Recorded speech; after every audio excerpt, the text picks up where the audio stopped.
Imugi, which is always a treat because, you know, I don't see a lot of GS players pick Imugi. I can't feel anything but get flashbacks here to Plat Fight because Marckiemoo just straight up destroyed Monihalla. He took every part of his game plan and broke it down and ground it up into powder and threw it in the ocean or something, and of course it disappeared, and then Marckiemoo is like the victory on the beach. He's like holding the trophy up or whatever. Scattering his ashes.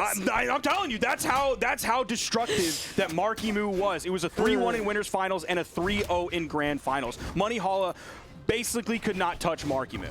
This is what they're doing to me in Plat Fight, and it's just somebody scattering into the ocean. So we'll see how this goes. We're starting off on Demon Island. Already Monihalla looking for the three-piece. Marckiemoo and lights in the wrong direction, and Monihalla takes full advantage of it, resetting his own combo and able to find the closer. Now, Dara, we're going to do a little bit of callback here. What did we learn earlier about Greatsword players and certain maps? They like really, really long maps. They love Demon Island. This is such a good stage for them, but we'll see if Marckiemoo eventually is able to take Monihalla to Small World's End. So one of my favorite things about Marckiemoo is it feels like we know Sandstorm's Mordex is very good with the Scythe. Like, he mostly made his name with the Scythe. His Gauntlet's fantastic, but he mostly made his name with the Scythe, right? That's what everyone knows him for. But it feels like we haven't had, like, a really young, cracked Gauntlet player in a very long time. And it's like, it feels like the last one we had was maybe Experience. I would love to see if I'm forgetting someone and anybody else has any ideas on that, but it feels like the last really young, cracked Gauntlet player was Experience. Oh, but listen, Marckiemoo still on the Scythe. He is so scary. As soon as he puts you off stage, there has never been a Mordex with an advantage state like him, but none of that matters. Monihalla finding the stock off the top, still keeping up an amazing lead for himself. Okay, nice landing. Ooh, there's a D-Light ground pound. Marckiemoo was high enough in the air to be able to grab that one. There's the weapon toss, Monihalla. He actually picks up the more damaged weapon toss there. Or weapon pickup, I should say. Nice little side light. That's going to give Marckiemoo the room he needs to grab the gauntlets. Does hit the recovery, but that turtle defense and that high ceiling on Demon Island. Yeah, both of them coming into play, finding the end light, backing off a little bit. The best punish that he could possibly have gotten from that position. Saito coming in time. Monihalla looking for that end light. He's able to finally find it as Marckiemoo whiffs an end light of his own, and he cannot make it back onto the stage quite yet. Is this going to be the stock? Oh, he just spot dodged and stayed off stage, like in the first layer of the push-off column above the stage, and Monihalla expected the dodge through onto the stage. You can never be comfortable against Mordex. You can never be comfortable against Marckiemoo. Looking for the downer neutral, not able to find it. The Saito by itself is not actually enough to KO quite yet. Side light, end light, dodging through. Really good just holding onto the dodge, just eating two of the combos. Not able to go for the dare nair there. He wasn't high enough up in the air when he started the dare to then pick up the neutral air on the Greatsword after like the bounce pass to himself. It's going to be game one going to Monihalla, or sorry, yeah, going to Monihalla. I still think Marckiemoo is going to take this one. Demon Island instantly banned out, Dome banned out. We're going to Small Fortress, Mos Eisley, or Small Worlds, and there's no shot. What happened? What do we got? What's the stage? We're going to see. We're going to see. We're going to see, and the people at home will see. We're going to find out. What's happening? Why are we doing this? What's going on here, guys? So, what's happening? This is a stage I have seen Marckiemoo take so many players to. And again, I have seen what he is able to do with them. He gets one dodge read, and then he carries you all the way up. He gets one dodge read, and he gets you all the way off to the side. We'll see how this ends up going. It's not a lot of space for Greatsword. Monihalla whiffing a side light on the ground. Marckiemoo finding a side light. Oh my gosh, that would have been crazy if he picked up that GC side light. And Monihalla's heavy too, man. He needs a longer runway. There's a lot of fuel in this blade, man. He's doing it. He's making it work so far. Oh, that would have been so sweet. Marckiemoo uncharacteristically going to be missing that neutral air that could have turned into the stock. Both of them made it back from that nasty position off stage. Monihalla with an axe on hand finds a downer.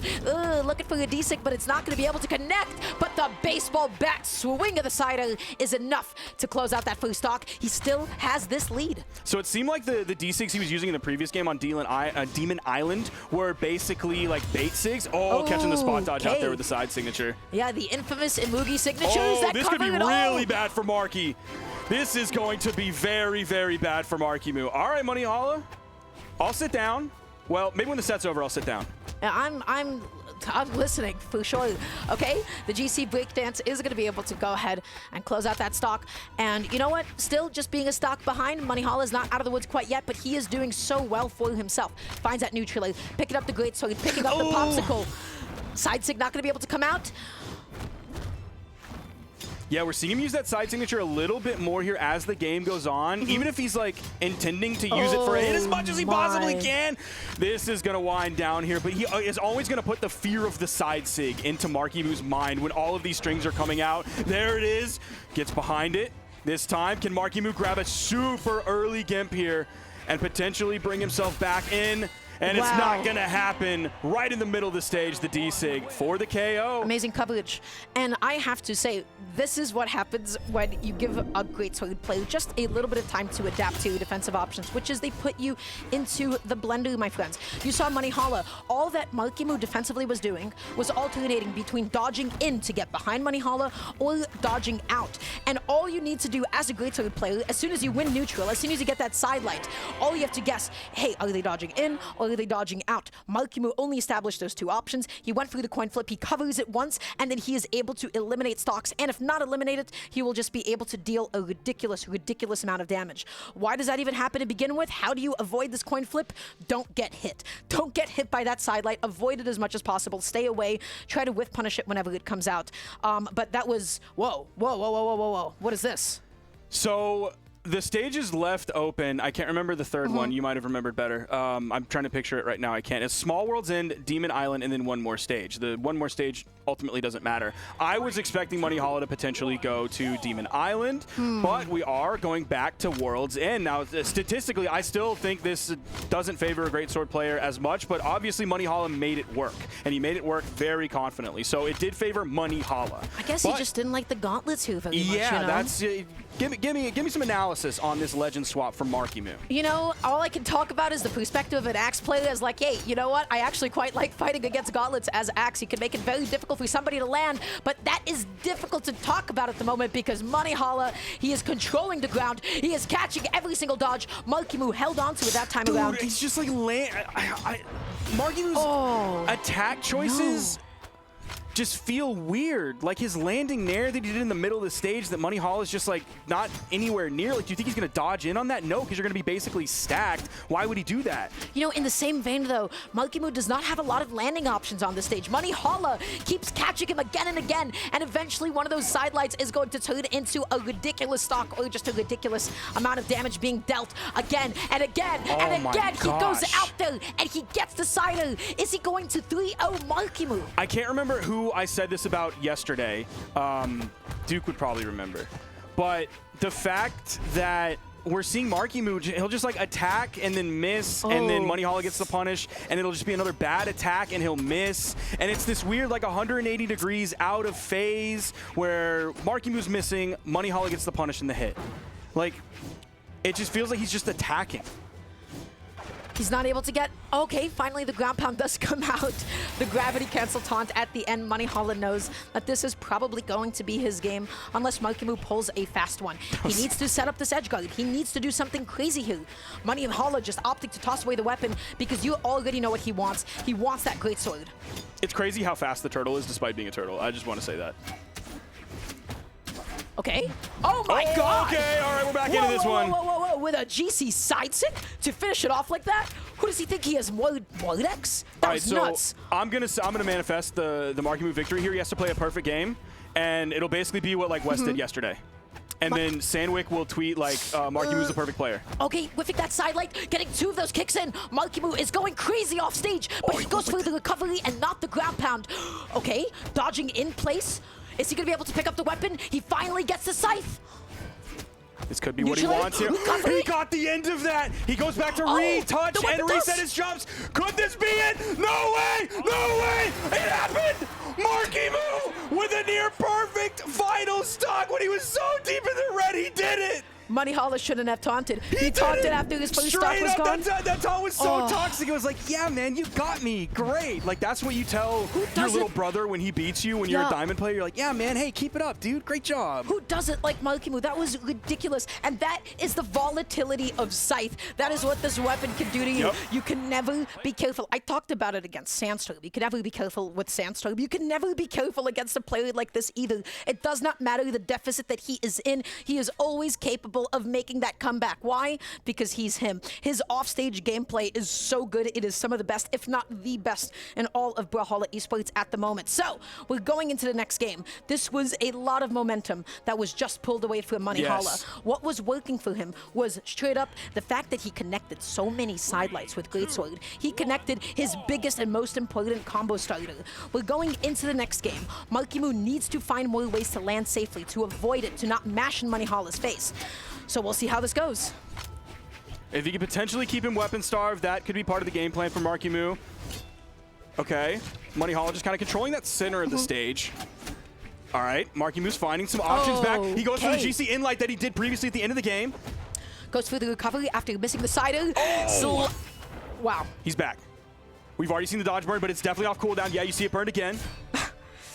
Bit of an overcommitment there. Monihalla with a good whip punish. D-Light into the ground pound and tried to pick it up into a Scythe recovery. That would have been such a fire pickup. What is wrong with him? What is he doing?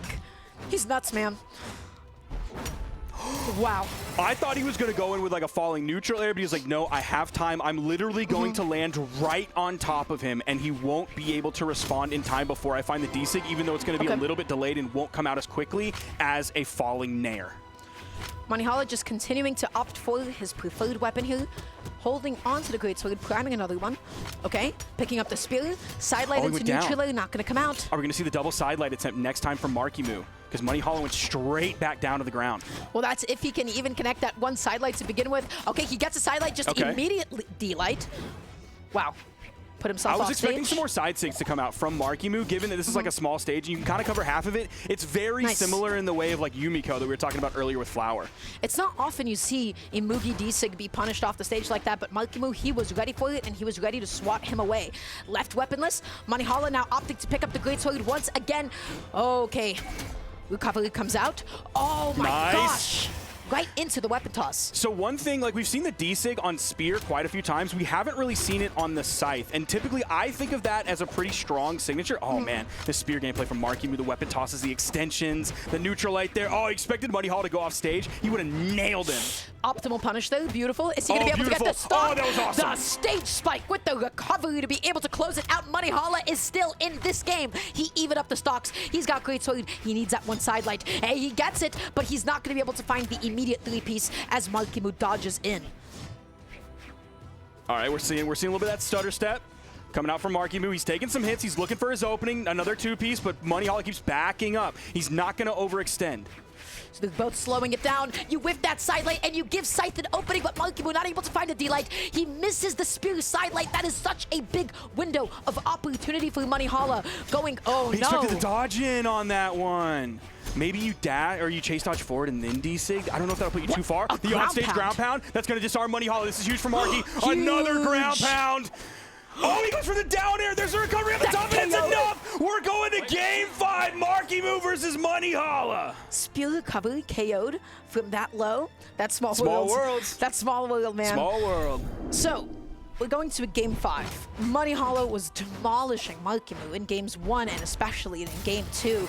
And Marckiemoo, it's so interesting. He wasn't really preferring the spear until the second half of this game. He picked it up. We're not seeing any sort of like crazy spear combos or extensions, but he's making the most out of the weapon toss, and he really has optimized the edge guard, right? Which is just, you force out as many options as possible. You don't have to guess on the spacing too much. You can just go ahead and put out the ground pound. So, game 5.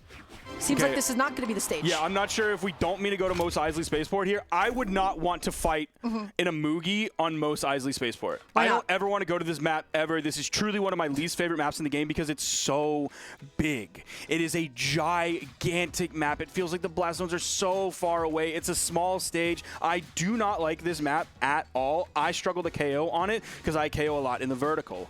So that's very tough to do on this map. We'll see if that's where we're going. Okay, Monihalla instantly bans it out. My boy. Yeah, he is out of there. And they're also banning Small World's End this time around. Oh, no, that looked like it was a misinput, actually. So we'll see what it's going to be. If they go back to Small World's End, again, we have seen it begin to favor Marckiemoo a little bit more, especially in being able to KO that early off the top. And Mugi doesn't have nearly as much trouble KOing, but it is going to be right back to Small World's End. We're seeing Marckiemoo stick to the Mirage and not to the Mordex that we know him most for, continuing to pick the Spear. And again, Spear in general, what is it so good at? Well, you have a disjoint available to you. You have a little bit more space with which you can contest with Greatsword a little bit more, right? And you get to make your landings a little bit more ambiguous, especially when you can threaten with things like Cider and the occasional ground pound. Game 5. This is in top 8. There is so much on the line. Oh, nice dodge from Monihalla. The harpoon toss coming out from Marckiemoo, but he is able to grab this the scythe pretty quickly. Left weaponless for just a second. Marckiemoo finding that sidelight and now denying him of a weapon, but so smart. That's the classic. You whip that spear sidelight and you get that opening for Monihalla. Axe on hand. Oh my gosh. This is scary. The top hit of Axe sidelight was able to connect. Again, those ground pound landings. He's going all the way out there. Dude.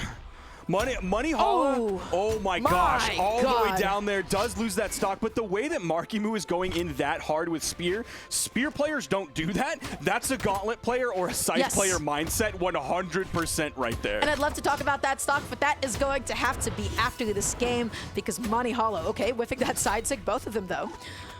Comes back on. Nice, is he gonna go for the down air? Oh, he stayed high. Went for the onstage ground pound, not enough. It sent the wrong direction. Okay, he stayed deep enough in the push-off column so that he could get behind Marckiemoo as he did the GC side signature to over and touch the wall. Okay, gets that end light. Monihalla going to be coming back on with that side light there. Looking for the sail. They're just exchanging hits. They're going blow for blow. Committing off stage. Monihalla backing off, seeing if Marckiemoo is going to end up dashing in. Again, nobody's finding any huge combos yet. They're just going hit for hit. I've been wanting him to do the side light into the side sig for like since he switched to the Mirage, with the way that Monihalla was dodging down a lot. Yep, that's it right there. And the recovery Huge off lead. the top, taking advantage of the short ceiling, not going through the side, just the recovery to finish it. And now it is Marckiemoo with the lead, with the momentum. Monihalla, can you do it? Can you make this comeback? Marckiemoo will blow your mind here. You go side light into side sig, and then if the side sig misses, you do a turnaround in sig. That's how you get a little bit nasty on it. That's what we do when we're getting a little custy with it, you know? You know what I'm saying? We'll have to find out. Maybe I will know what you're saying in just a moment's time, because Monihalla, he's not been able to find any of these huge side light openings like he was in the beginning. He whiffs that one. Nice. Yup. Oh, dodging through the harpoon. Oh, he keeps going. He gets the D-Light. He gets the GC D-Light into the ground pound, and Marckiemoo is going to be taking the set over Monihalla. He keeps up the set history. He keeps it up.